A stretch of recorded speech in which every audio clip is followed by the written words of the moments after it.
Najina Sri Puspitasari dari Program Studi Pendidikan Bahasa Indonesia semester 4. Sebelum itu saya berterima kasih kepada Bapak Syarif Kolili MPDI selaku dosen pengampu mata kuliah Pemikiran Peradaban Islam. Baik, di sini saya akan memaparkan dan membahas tentang ekspansi Islam pada masa kekhalifahan Umar bin Khattab. Baik, pada kesempatan kali ini saya akan menjelaskan tentang ekspansi ini. Jadi Umar bin Khattab tentunya tidak asing bagi kita dan sudah terdengar kalangan umum ya. Umar bin Khattab ini terkenal dengan pribadi yang tentunya tegas, pemberani, dan penuh ambisi. Jadi di sini Umar bin Khattab adalah khalifah kedua setelah Abu Bakar As-Siddiq. Beliau ini merupakan pemimpin pada tahun 654 Masehi. Umar di sini dikenal sebagai pemimpin yang adil tentunya, bisa yang saya jelaskan tadi, tegas dan bijaksana. Pada masa pemerintahannya, wilayah Islam berkembang sangat pesat dan sangat luas pada pemerintahan yang dipimpin oleh Khalifah Umar ini. Jadi tujuan dari ekspansi Islam ini yakni ekspansi ini dilakukan untuk menyebarkan ajaran Islam tentunya, lalu dengan menjaga keamanan wilayah. Dan pada masa itu wilayah menurutnya belum terlalu aman karena terjadi peperangan-peperangan, serta bisa untuk memperkuat pemerintahan Islam dengan pemimpinan Umar bin Khattab ini. Lalu pada ekspansi ini juga tentunya membahas wilayah yang bisa berhasil ditaklukkannya pada masa pemerintahan Umar ini. Di sini ada beberapa wilayah yang berhasil dikuasai oleh Umar bin Khattab, mulai dari Syam. Syam ini kenapa bisa berhasil dan penuh ambisi dikuasai? Karena menjadi pusat perdagangan pemerintahan. Tentunya. Pada masa itu kan perdagangan di sana ingin menguasai perdagangan. Agar apa?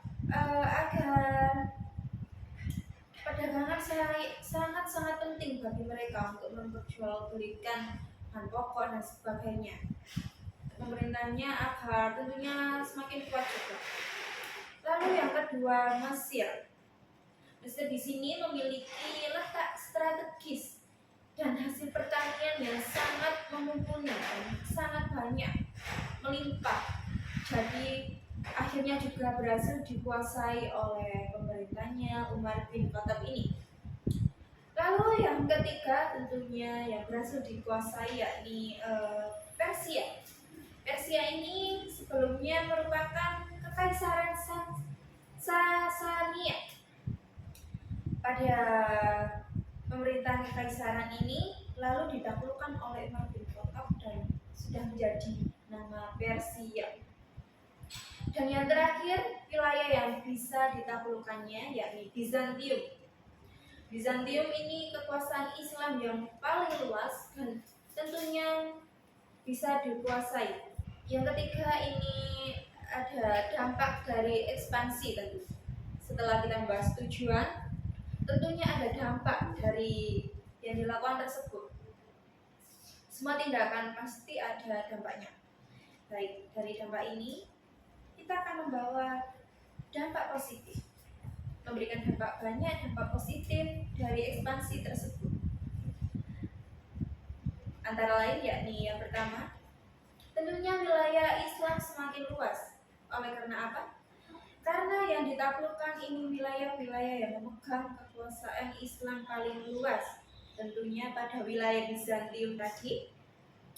Lalu dengan penyebaran Islam ini sangat cepat. Karena apa? Karena wilayah-wilayah yang dikuasai ini sangat luas. Dan akhirnya dengan luas ini penyebarannya Islam juga sangat cepat sekali. Karena pengikutnya juga tentunya bertambah semakin banyak. Yang ketiga, ini sistem pemerintahan menjadi lebih teratur.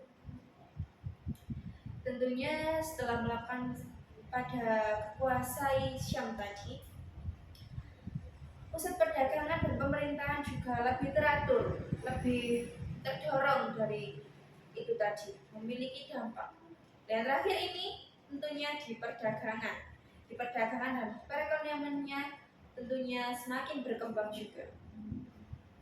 Oke, sedikit dari saya tentang ekspansi Islam pada masa kekhalifahan Umar bin Khattab ini bisa disimpulkan jadi pada masa pemerintahan Umar bin Khattab merupakan salah satu masa kejayaan Islam.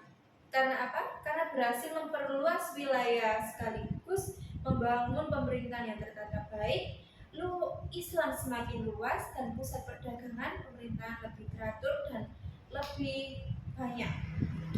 Baik, sedikit pemaparan dari saya. Terima kasih dan mohon maaf apabila ada salah kata. Saya akhiri. Wassalamualaikum warahmatullahi wabarakatuh.